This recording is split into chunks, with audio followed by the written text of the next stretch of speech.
Hi everyone. I'd like to show off some of the differences here between the painted figure and NECA's original painted figure.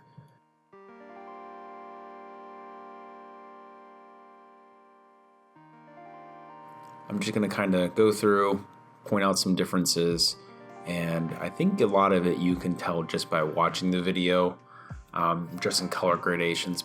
So here you can tell like the kind of more dull, darker gray shoulder pauldron on the left of the Celtic Predator, and the kind of more shiny,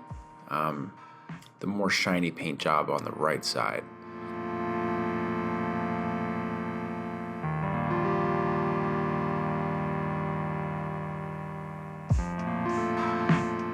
Here you can see the darkness in the original and the more shiny nature of the new one. Here I'm going to show off the shoulder guns.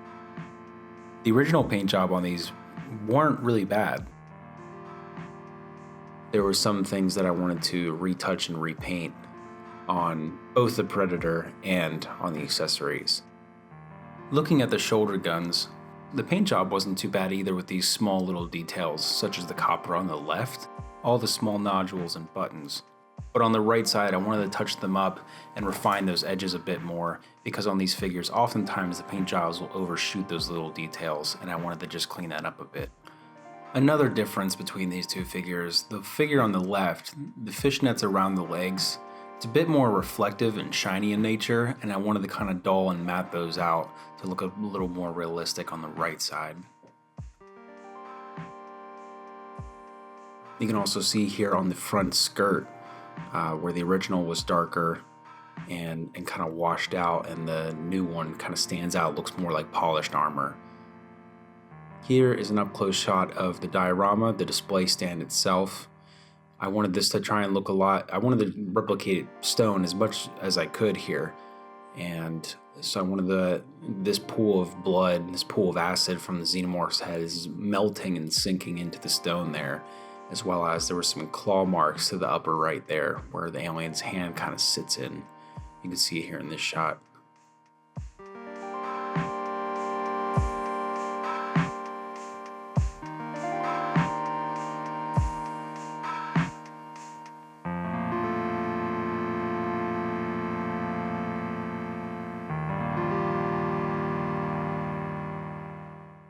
What I liked about these figures was that NECA actually decided it would be a smart move to add these little plastic clips that would hold the staffs on the back of the Predators. I really liked that.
The staff isn't difficult to remove. You just have to slide up the thinner, smaller portion of it from the bottom up into the palm of his hand, and then you can pop it out very easily.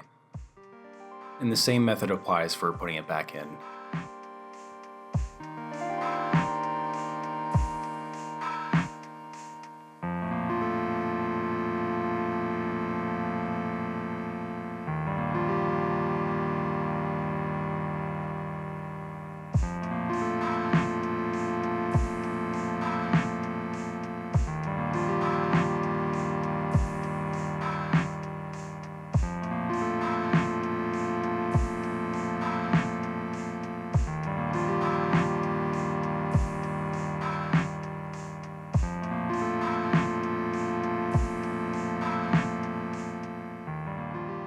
My favorite part of making these dioramas or customizing these figures has always been making the gruesome, kind of gory effects on aliens, predators, Star Wars, anything like that.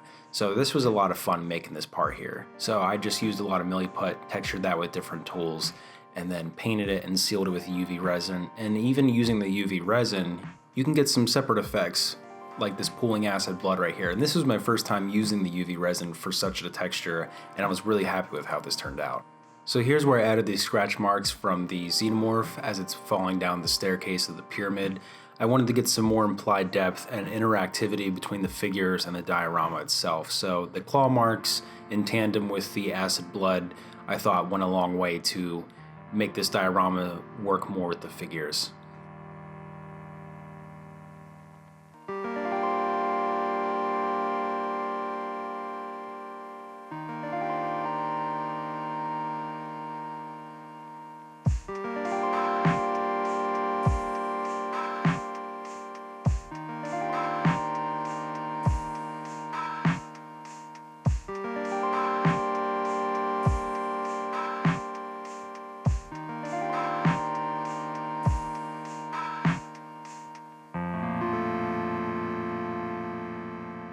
This was by far my favorite part of the diorama, was working on the head. I just used a lot of milliput, paint, and UV resin to stack up the effects and make it look really gutty and gory. There's some old tubing and wiring down there at the base of the head from the staff to look like some internal organs or something from the head had been busted through. The teeth on the Xenomorph needed a lot of help. They were originally just a very dull white, so I put some metallic paint on there to really make them shine and vibrant like they are in the movie.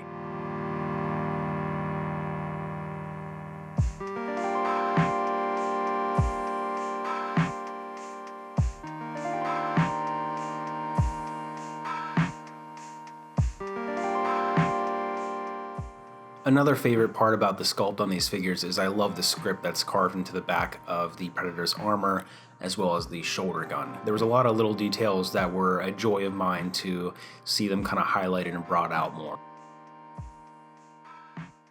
The stitching was cool to see, and the shirkin here on the Predator, that was repainted on the front as well as the back with copper and some silver enamel paint.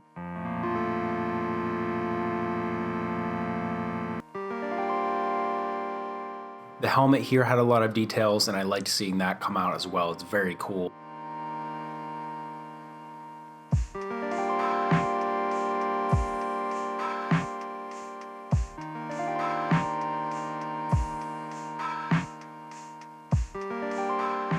Thank you guys for watching this video. Leave a like, a comment if you have any questions, and I'll see you in the next one.